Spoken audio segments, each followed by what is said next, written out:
is what flows in this fam's DNA. Dope is what flows in this fam's DNA.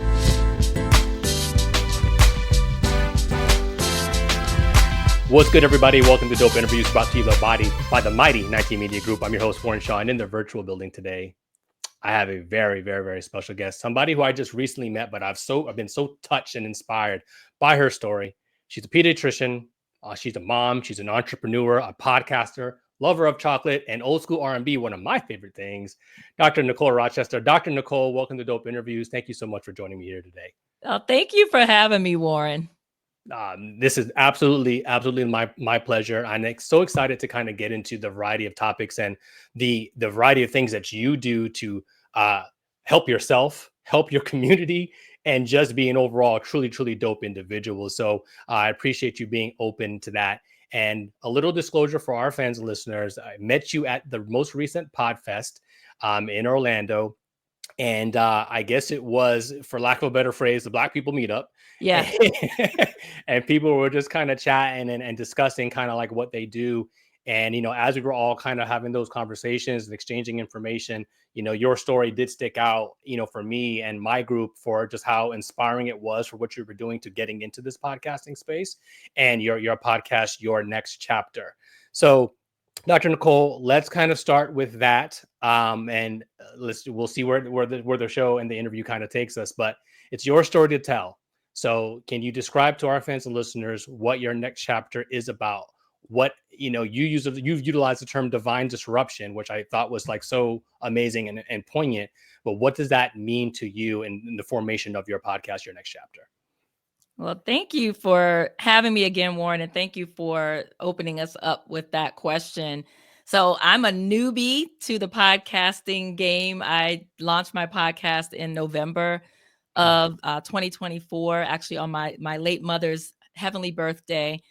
And the reason that I started my podcast is that I am a self-defined, and maybe others would define me as a very high achieving person, someone who from the outside seems to have it all, seems to be, very successful and happy and all of those things. And, I have a personal life that has not been perfect. And so last year, actually, I became divorced.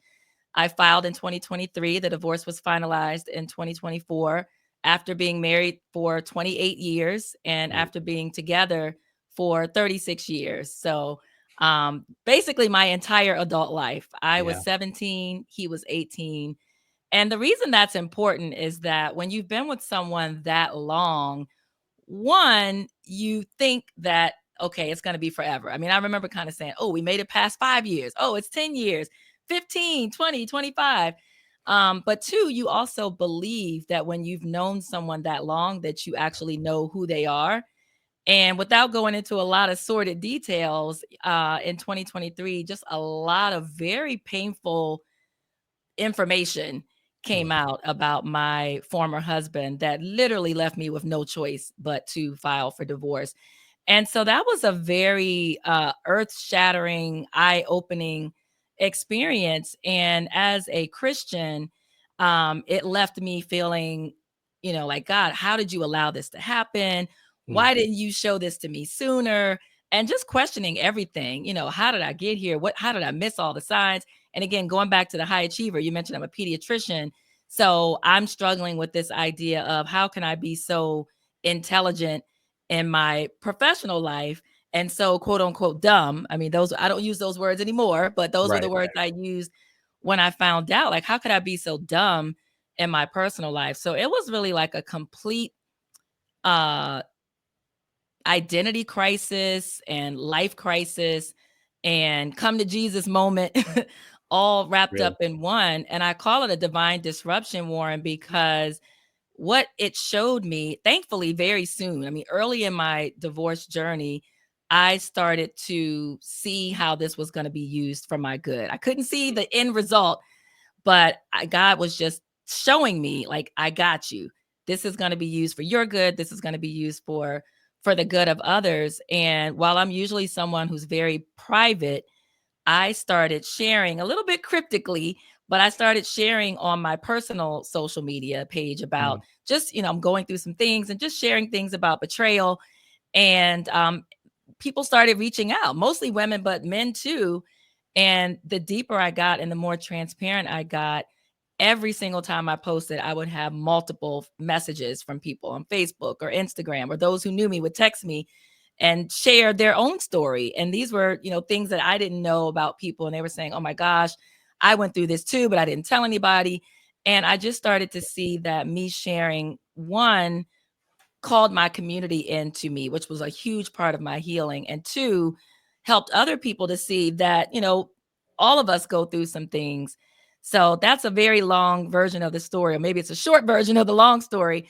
But eventually I started the podcast, Your Next Chapter, because I saw how powerful it was for my vulnerability and my transparency in terms of my own healing and others. And I wanted to really take that to the next level. And so in a very public way, I decided to launch the podcast where I could not just tell my story. It's not like a tell all, oh, he did this. It's not that kind of podcast. It's really around bigger themes of empowerment and leaving your former life, your former identity behind and embracing a new season.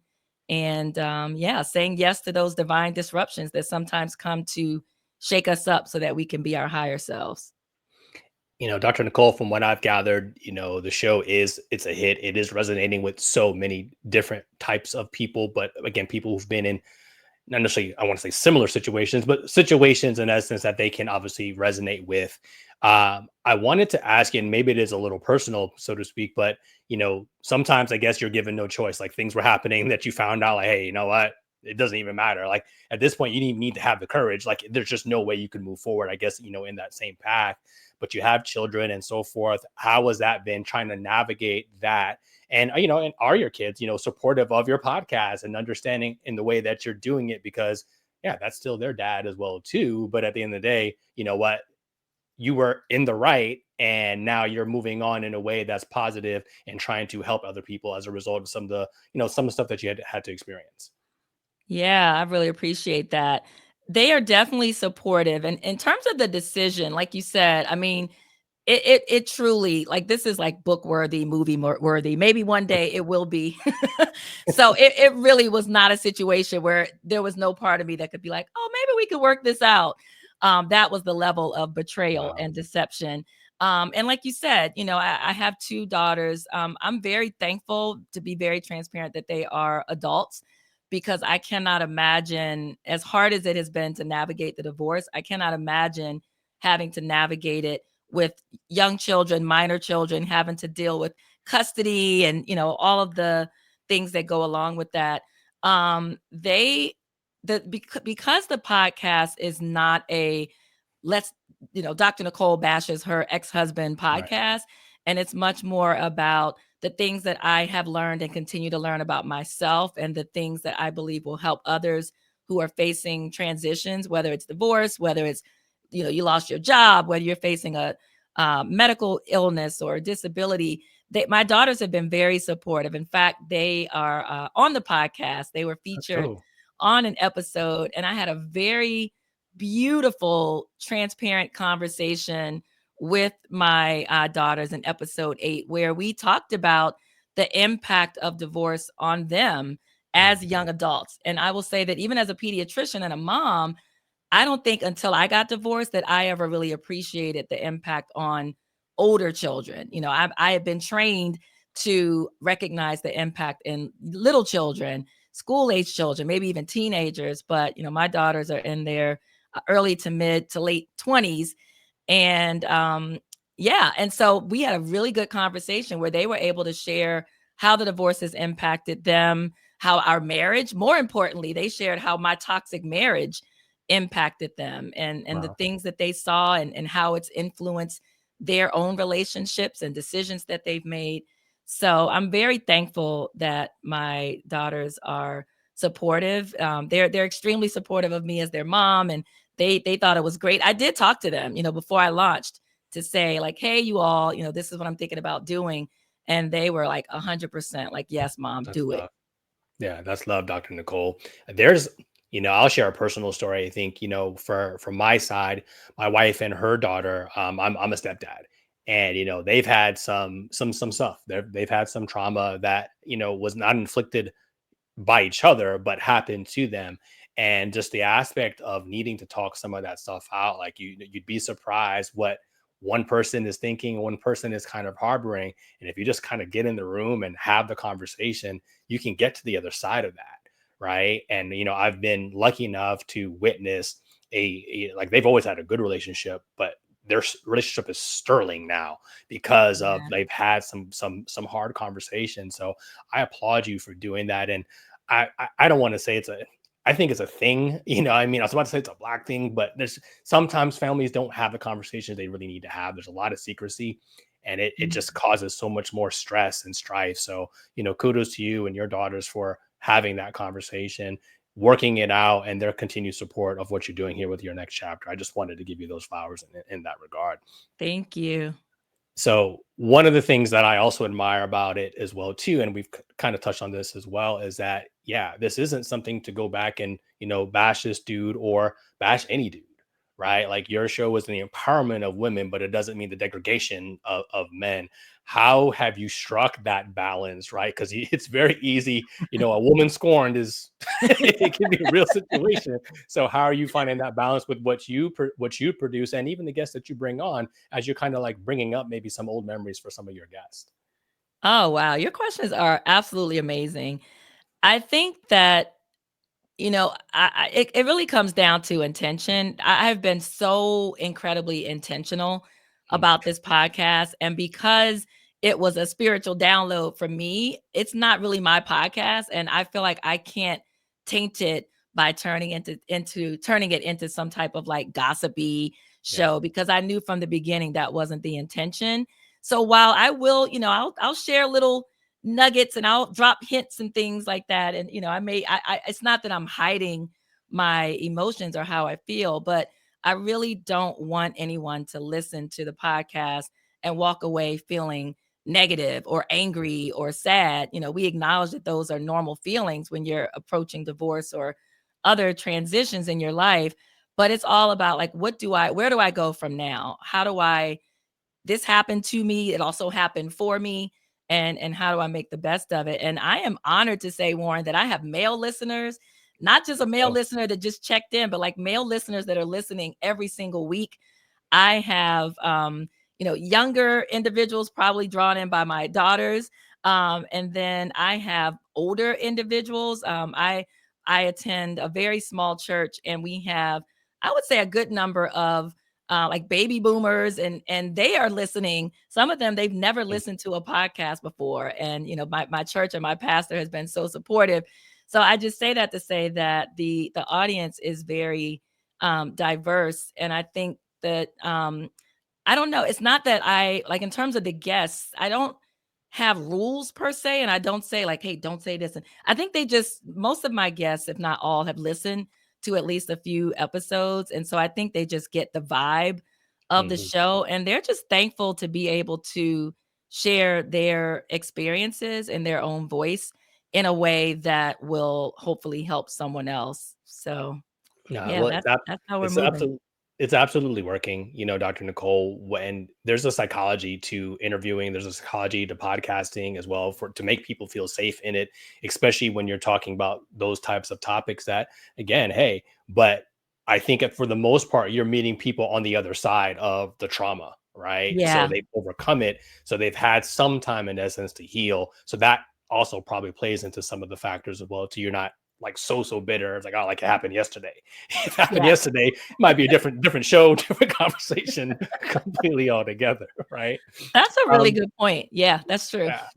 Uh, so I want to kind of stay kind of on the male angle. What can men take away from your podcast? And I think it is amazing that you have listeners of all types and all ages as well too. But I think again, coming from a female's perspective, sometimes it can be a little touchy for a guy, like, bro, I don't know if this is really for me.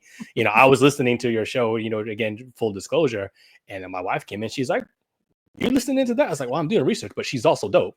And then she's like, that's not something I would listen to. And she's not really that big of a podcast listener, to be honest with you. So even in like the 5 minutes she heard of me listening to your show, she was intrigued. But in Wow. general, yeah, how do you feel? What do you think men can take away from your show? I think that while the show is definitely geared towards women, men get hurt too. Men get divorced, men are betrayed, men are traumatized. And while it may not be normalized in our society, I think that every single episode can resonate with men. We talk about friendship. Men have friendships. Many of you have deep, rich friendships. And again, it might not be normalized to talk about it. So, we talk about surrender, we talk about forgiveness, we talk about overcoming. So I don't think that any of the topics on my podcast are unique to women. I think that women are just more accustomed to talking about it. And so if for me, I think the most beautiful thing that could happen is if somehow my podcast sparks conversations between men. Like, I'm telling you, that would just light me up because, women, we're always talking about this. You go to the beauty salon, like we have environments where it's kind of, we're socialized to share, sometimes even in the presence of strangers. And not to generalize, but I think in general, men are socialized more to kind of hold things to your chest. Sure. So like the idea of maybe a couple of guys, I don't know where you would be, but like sitting around the house, sipping on something maybe and listening to my podcast and then having a heart-to-heart conversation, that would be a dream for me. But I think that there are opportunities for healing for all of us. And you have me thinking, Warren, about like some type of event that would bring the women and the men together in a way that would allow us to have some of these transparent conversations together. Yeah, well, we as men, we do need to be in touch with those things a lot more and more diligently. And as you were talking, and I was even like, yeah, you know what? Yeah, you're curating a human experience, right? It's a human experience just curated by a female, by a woman. At the end of the day, I'm not trying to minimize or simplify it in any way, but again, we all go through all the things you just alluded to, men or women. You're just, again, a woman who's having the conversations and curating, this through your next chapter. Last one before we go to break, Dr. Nicole, has there been a story with somebody? Because I know you have people who you've known, right? And then there are some people who maybe you haven't known who want to come on the show. Has there been a story that has really resonated with you? And you know what I mean? And maybe they weren't over it as much as they thought they were. And your show actually gave them some closure or some healing on that. What has surprised you through the course of your journey, in the, not even a full year that you've been out, doing your podcast? Yeah, it's only been a few months. I'm nowhere near a year. I'm excited about that. Wow. See, this is like asking somebody about their favorite baby, right? But I will say, in episode 15, it's called Pieces of Me, a minister's divorce story. And I spoke to Reverend Beulah James, and her story has stuck with me because one, she's 81 years old and she is a member of my church. And when she found out that I had this podcast, she's one of the people that was like, baby, show me how to get on, show me how to find this thing. So and then she started listening. Yeah. And within a couple of weeks, she approached me after church one day and said, I would like to be a guest on your podcast. Now, I, at this stage, did not know anything at all about her personal life. I didn't know whether she was married, divorced, none of that. Right. And I don't do, unless it's, in this case, I didn't do a pre-show, like, interview or call. But based on the little bit that she shared, she did say, I've been divorced. I have a story. So I came up with questions. We got on a platform similar to this one.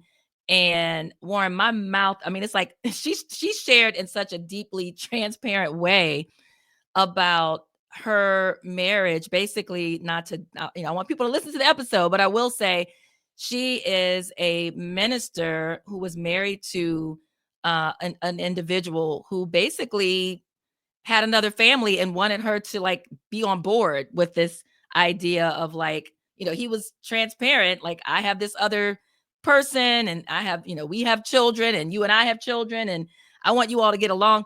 And it was just, I didn't know she was going to go there during the interview. So I'm trying to like keep myself composed, close my mouth back up.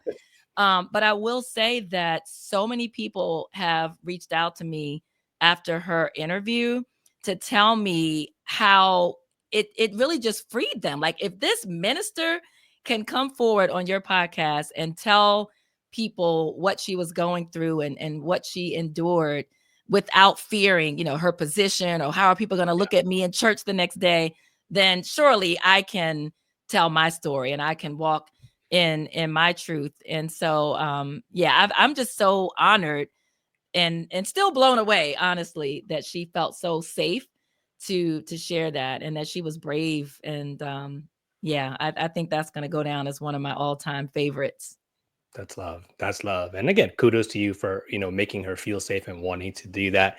We're chatting with Dr. Nicole here, host of Your Next Chapter. Make sure you follow her Instagram at yournextchapter_CO. Let's take a quick break here on Dope Interviews, y'all, and we'll be right back. Basketball season is heating up, and PrizePicks is the best place to get real money action while watching your favorite sports. You can now win up to 1,000 times your money on PrizePicks. Sign up today and get $50 instantly when you play $5. You don't even need to win to receive the $50 bonus. It's guaranteed when you use the promo code CLNS. PrizePicks also offers weekly promotions that can lead to big payouts and is available in more than 30 states, including California, Texas, Georgia, and my home state of Florida. Due to the enormous selection of players and stat types available, you can mix and match your playing strategies based on your personal preferences. I'm a Celtics guy, so I might take Tatum for more than 27 points, and maybe I'll rock with Porzingis for more than 2 blocks. And for those who love a quick win, PrizePicks is the way to go.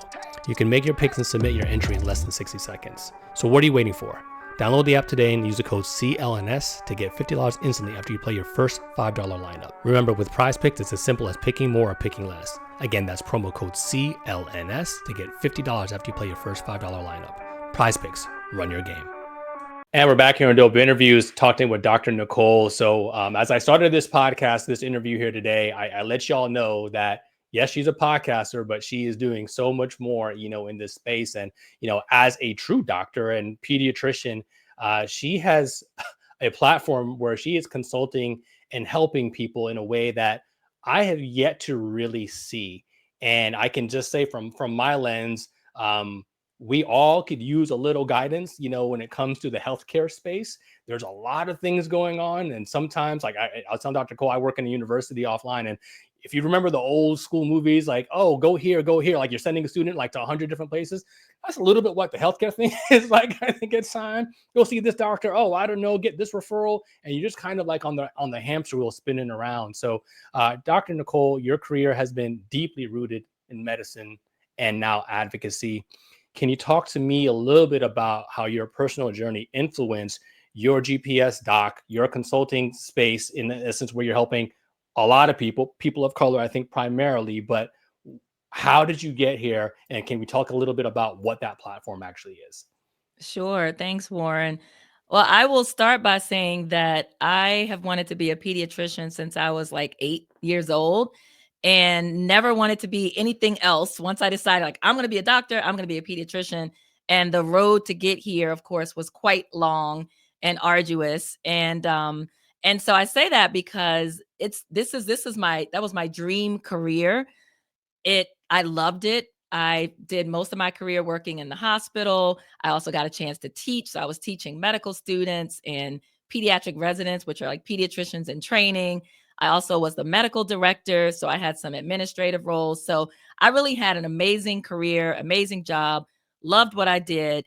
And in the midst of that, my late father, who had a lot of chronic health conditions, typical things in our community, diabetes, high blood pressure. As a result of those not really being managed too well, he had kidney disease, so he became a dialysis patient, had significant vision loss because of his diabetes, just all the things, and heart disease. And so there came a time where my dad's health pretty significantly declined, and my 2 older sisters and I had to rather abruptly step in and start helping to care for him. And that caregiving journey was like an episode of Undercover Boss. I don't know if that show still comes on, Undercover Boss, but it's like even though I worked in the healthcare system, by that point, I mean, let me think, almost 15 years, I was in my little pediatric world where, not everything was perfect, but things are just different in pediatrics. We blow bubbles with our patients and we get on our knees and we hand out stickers and we talk to Lollipops. our patients and we talk to their parents. And if we have to, we talk to their grandparents, their teacher, their babysitter. So that was kind of the world I was coming from. And I started going to my dad's doctor's appointments. And when he would go to the emergency department, I would go with him there. When he would be hospitalized, I would visit there or be at his bedside. And we went through like the whole gamut of the healthcare system, nursing homes, everything. And I was just blown away by how ridiculously complicated it was to navigate his care. Even as an experienced physician, one of my two older sisters is an experienced nurse and administrator. Hmm. The other thing I noticed is that I had to regularly stand up for my dad and speak up for my dad and ask questions. And he was not receiving high quality medical care.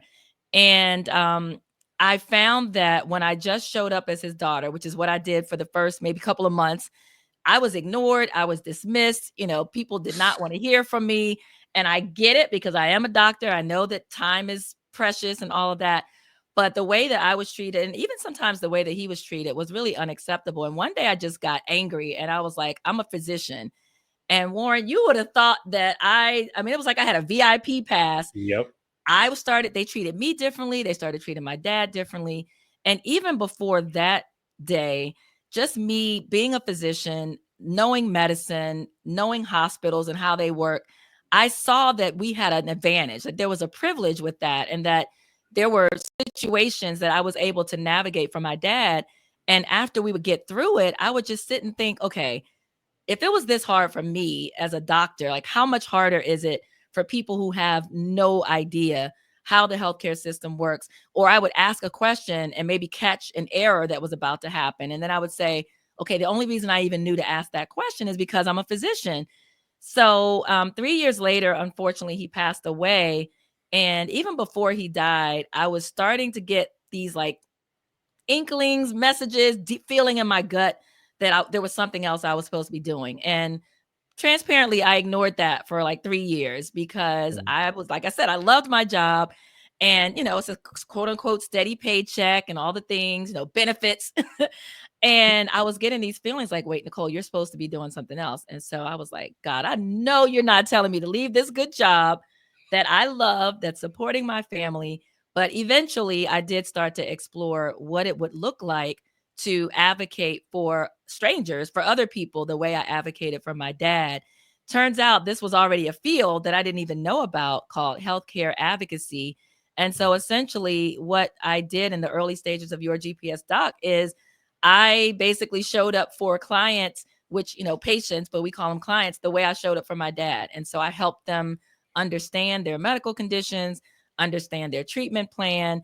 Sometimes I'm giving them the questions, helping them formulate questions. Sometimes I'm asking those questions on their behalf, helping them navigate a hospital stay, a hospital discharge, helping them vet healthcare facilities, nursing homes, home care agencies, all the things, to really just be that advocate for them, so that they can get better healthcare and also understand and navigate the system in which we receive care.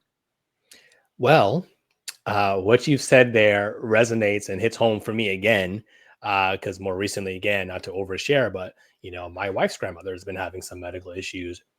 My sister-in-law, her sister is a nurse, and light bulb the minute you know what I mean, like it is complete. Oh, you really know what's going on? Okay, well, and now they start shuffling and they start moving Yes. around, and it's unfortunate.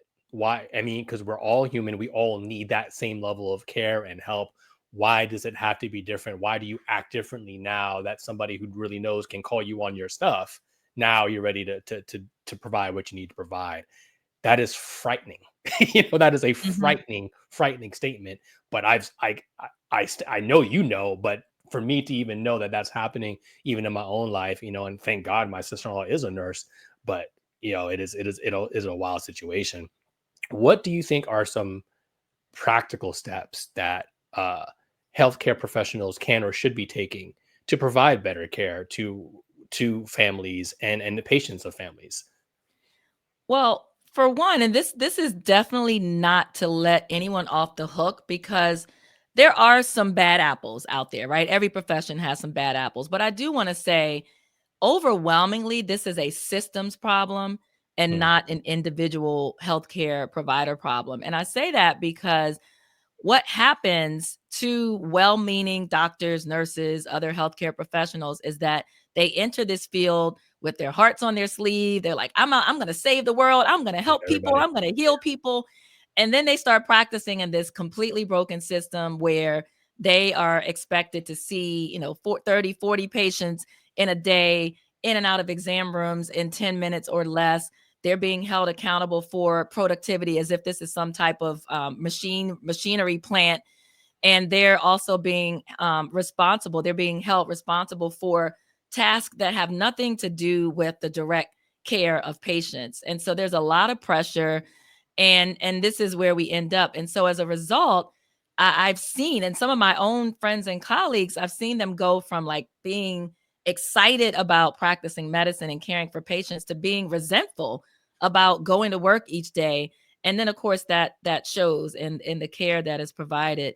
So I think in terms of what healthcare providers can do, in an ideal world, they would be able to practice in a system that actually values patient care. Hmm. Unfortunately, it is a business like every other business. And I'm saying we, like we doctors and other professionals, have to some extent allowed our profession to be overtaken by bigger entities, insurance companies and other people who stand to profit from healthcare. And so now we're in this situation where it's really difficult to be the kind of doctor that most of us went to school for. And that's really sad. But having said that, still, like you said, patients deserve the absolute best. So I mean, one of the most important things that healthcare professionals can and should do is to listen. Hmm. And yes, listening takes a little bit of extra time, but so much of what I hear in the clients that I work with, friends and family members that are so frustrated with their encounters with doctors and nurses and other professionals, is that they're like, nobody's listening. Like they're not taking the time to listen. They're just plugging in their algorithm, cookie cutter. You say 5 words. Oh, here's a prescription. And it's like, wait, like I haven't even told you what's actually going on with me. So I think listening, I think being restoring empathy. I talk in some of my presentations about the dehumanization of healthcare, and that's on the patient and the doctor side. Doctors have been dehumanized, Yeah. patients have been dehumanized, and we need to return to just the basics, like just a recognition that you're a human with feelings and concerns. I'm a human with feelings and concerns.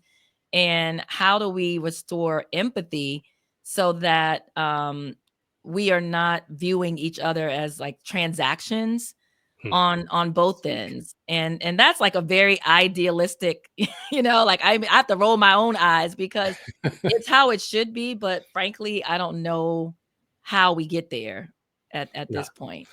I didn't. I feel that. I really do. And I think conversely, like I'm a person who believes in, reciprocity. And I think so. Is there something that patients can do to be better patients, right? And to get their point across, even if they're understanding that, yeah, it is a broken system and a very flawed one at that. Is there anything? And I mean, obviously, we're talking very, very broad strokes. Everything is subjective to that individual and their ailments, et cetera, their insurance as well.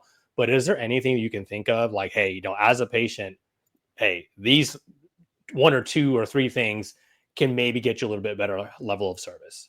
Absolutely. Ooh, I really love this question. There's so many things, but I'll try to limit it to just a few.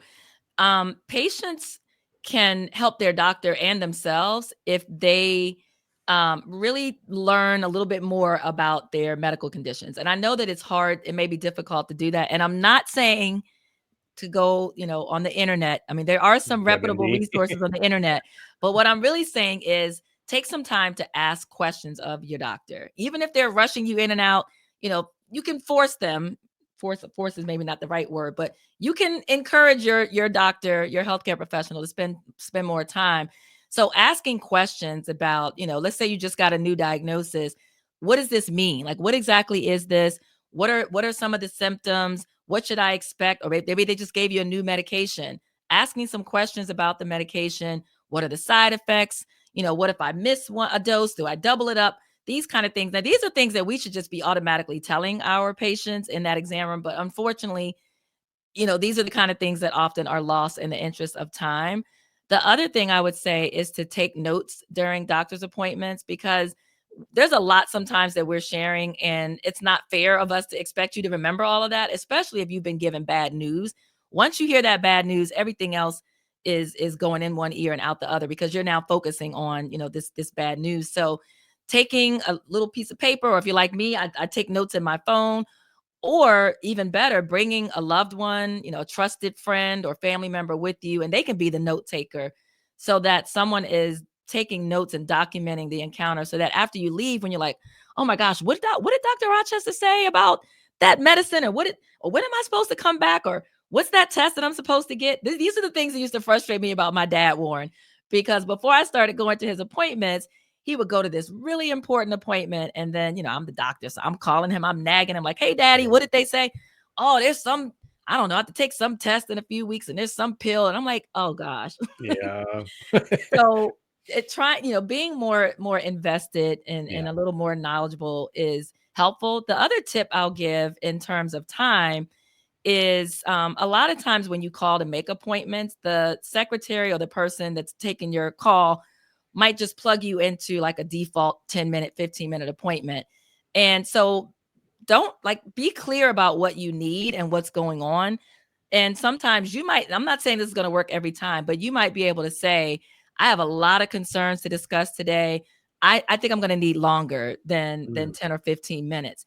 Or, if you have a good advice. splinter, but you also have had headaches for the last 3 months, you saw blood in your stool yesterday, don't just call and say, I'm coming in for a splinter, because they're going to put you in a 5-8 minute appointment. And then you're going to be upset when you try to talk about the headache and the blood in your stool.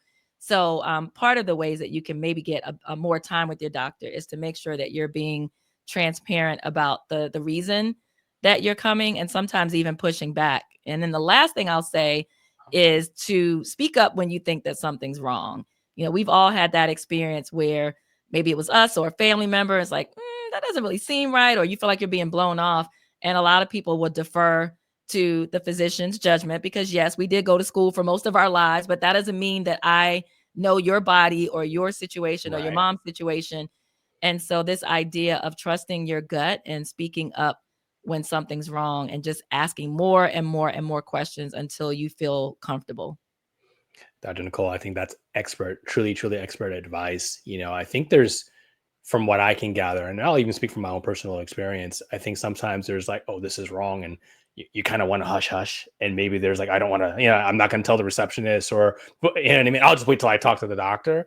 And, I think that people need to get over that. You know what I mean? Yeah. These are medical professionals, you know what I mean? And, you don't want to be having to be reactive. You try to be proactive in your own healthcare. So that, I think if there's a little bit of embarrassment, you need to get over that. You know what I mean? But when you said that, like, that hit me like a ton of bricks. Like, oh yeah, sometimes I'll just wait till I tell them.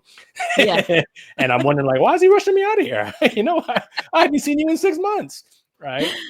Oh my God, that's so funny. You had mentioned a little bit earlier too, about the different presentations that you've done, and something that I stumbled across while doing some research, on you, and just preparing for our interview, is a presentation you did on medical gaslighting. Can you briefly describe that terminology? And I think maybe in some ways you have kind of already in some of the conversation we have, but what does that mean, and how can people look out for that situation? Sure. So gaslighting in a broad sense is really the practice of making someone question their reality. And it's very prominent in emotionally abusive relationships, narcissistic abusive relationships, where, something, what's true, but they're like, no, that's not true. I didn't say that. I didn't do that. You didn't see that. And Hmm. then turn it around where ultimately you kind of like, wait, did I see Did that? I? Yeah. And so when it comes to medical gaslighting, it's not necessarily that.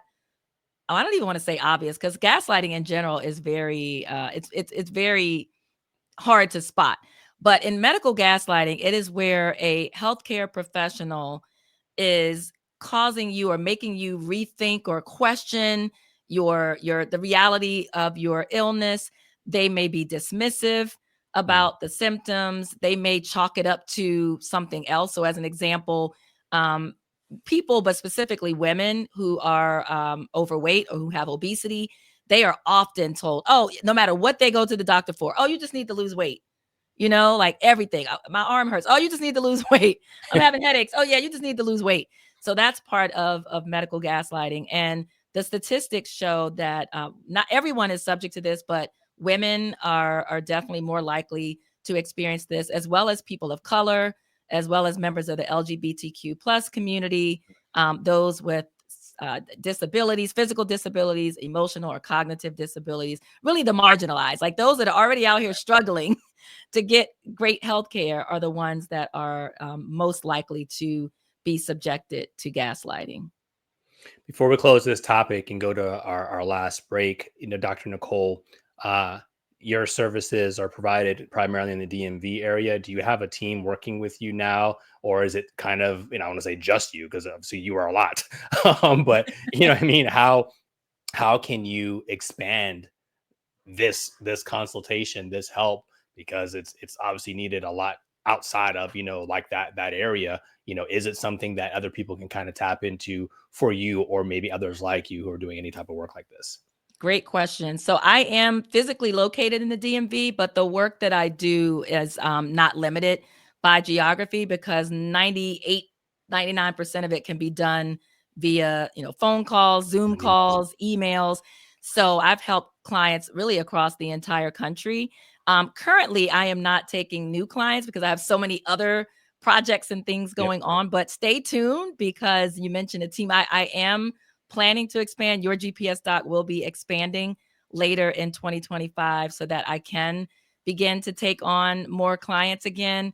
Right now, most of my efforts in that space have been consulting with healthcare organizations and really kind of attacking this issue at a systems level, because we've talked about how the system is broken. But meanwhile, there are a lot of other talented, amazing professional healthcare advocates out here across the country that you can work with. And so, you could either just Google healthcare advocate, and that will take you to, there are directories, professional directories, where you can find other amazing individuals who could help you as soon as tomorrow.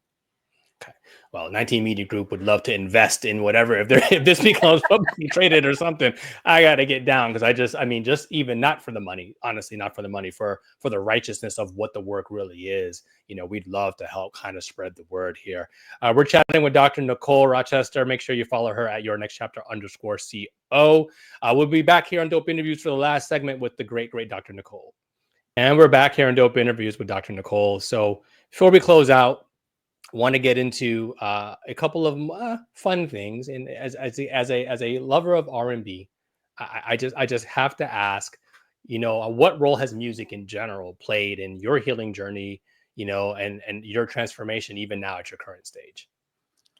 Ooh, music is everything. My late mother was a church musician and a choir director, and she sang, had a beautiful singing voice. Her mom, my late maternal grandmother, same roles: church musician, choir director, singer. They played the piano, the organ.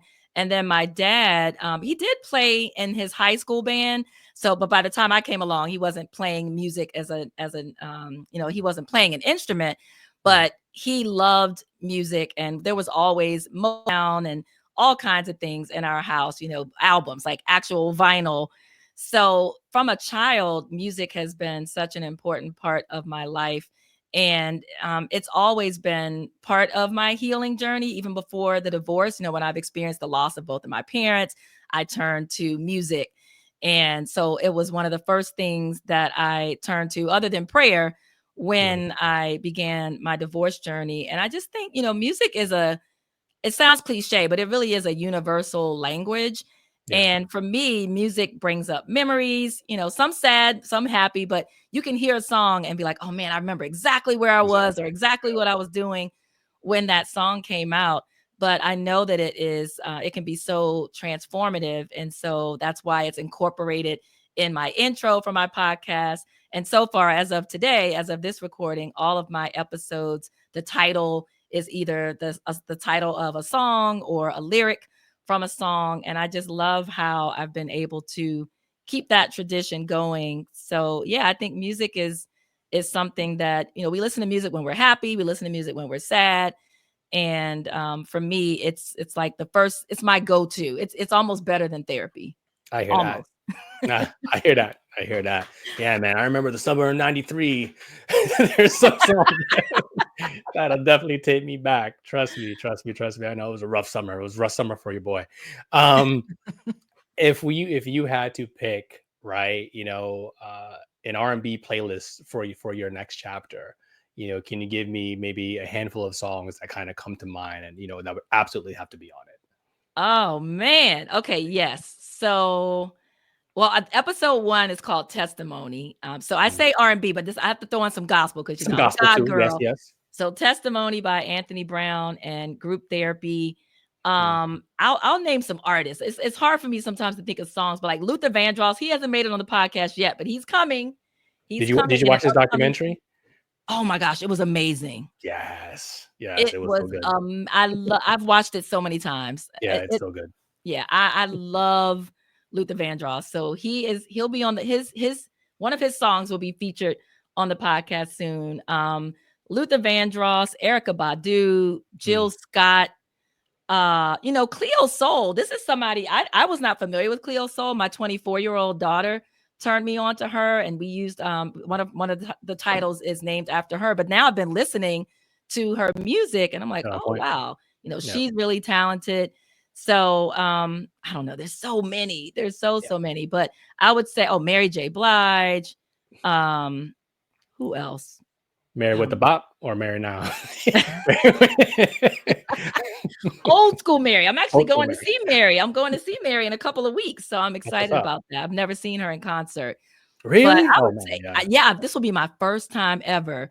Wow. But I would say, any like 90s R&B, although I will share, Warren, like as I've gone back and re-listened to some episodes, I'm like, these songs were problematic. Some of these songs were very problematic with regard to relationship dynamics and, pouring my all into this man. So we won't go further on that today.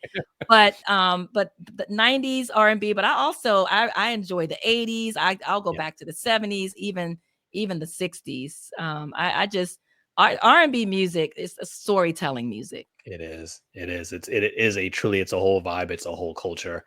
And I think, if you grow up of a certain generation, and I think we're in a space where we can appreciate some of the older and definitely some of the new as well too. But I think we've grown up in some of the best times, for R&B and music kind of in general. And while, we're not going to disparage the youth here and what they have going on or whatever the case to be, and there's some good artists here now as well too. But man, that takes me back to a really, really specific and amazing time, when it comes to the musical journey, if you will. Last couple ones, Dr. Nicole, if you could talk to Dr. Nicole 5 years ago, what would you tell her?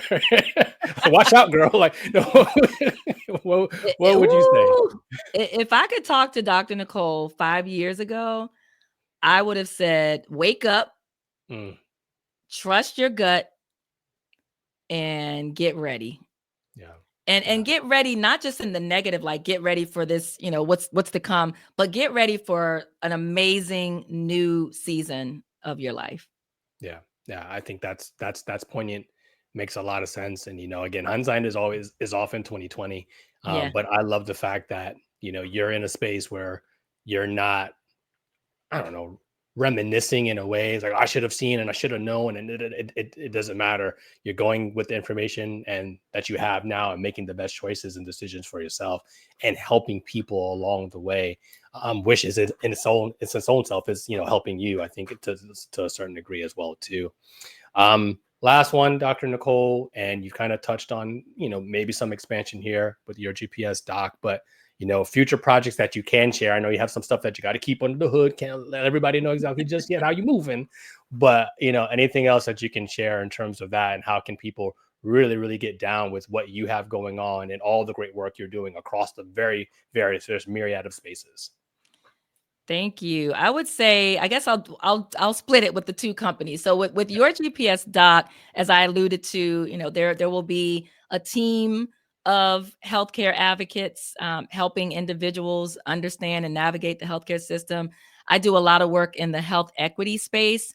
I'm involved with projects around maternal health equity, which of course is a huge issue in our country, specifically around Black women dying at 3 times the rate, having much more complications. And a lot of this has nothing to do with their health status, but a lot to do with racism and bias. So I do a lot of work in that area, a lot of speaking. So yeah, look for me there. There's going to be some additional projects, and and also I can share that I'm working on, I guess for lack of a better word, like an educational video series that Mhm. ultimately will be a body of work that prayerfully will be licensed by Black churches and community-based organizations to really allow this to scale so that they can share the information. Like some of the tips that I shared with you today, they Yeah. can share that with their members in the community.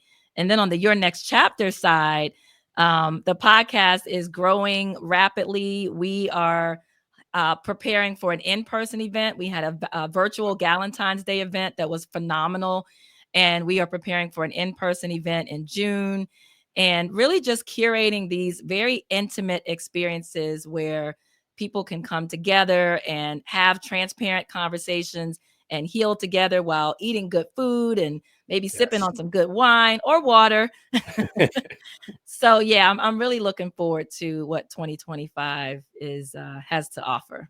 Well, you are standing in and on business in a way that not many people are capable of, and I just want to continue to grace you and give you the flowers for the work that you're doing. I am utterly impressed. I feel like a fanboy. Because it's not so often I get to talk to people who are really like walking the walk, right, and doing the things that they really kind of set out to do. And you're on an amazing trajectory and have done so much already, with your businesses and companies. So thank you so much again, Dr. Nicole. Thank you for having me, Warren. This has been an awesome conversation. I really appreciate it. So it sounds like a great place to wrap, but there'll be more to have some conversations about with Dr. Nicole here in the future with all of her great projects. Again, she is a great Dr. Nicole Rochester. Make sure you follow her at yournextchapter_CO or at your GPS doc online. If you need help navigating the medical industry about, when she's ready to take on some more consultations and stuff like that, right? And they got to wait your turn. But I am Warren Shaw. You can follow me at dope_scores or at Shaw Sports. You know what it is, family. It's been another Dope Interviews, y'all. And we're out. Together we stand, divided we never. The vision is one, striving for the better. Working as a team, working toward a dream. It's not even work when the team is the dream. On a united front, we got our own back. A band of brothers to counteract any attack. One heart in fact, forget what the blood say. Dope is what flows in this fam's DNA. So let's do it for the love, give to the max. Listen to opinion, but react to facts. And remember that together with a but separate, just pieces of it.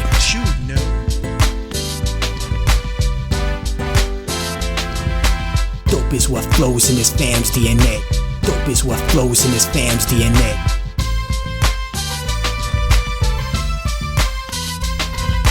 Family represent like a tree with names on it. We're free, no chains on it. Relieved, the pain's gone, I can see. We come together like questions on a quiz. Mojo Flow and Viz, man, you know what it is. And if ignorance is bliss, you're gonna hate this lesson. Organized intellect like a tropical depression. My symbol is the cross, a mic and ghost peppers. Cause I'm just a black sheep growing up to be a shepherd. Moonlighting as a weapon to protect the children. Every brother is a father, dynasties we're building. Max, J and K, Bebe and Isaiah, next level of the family foundation. Understand me?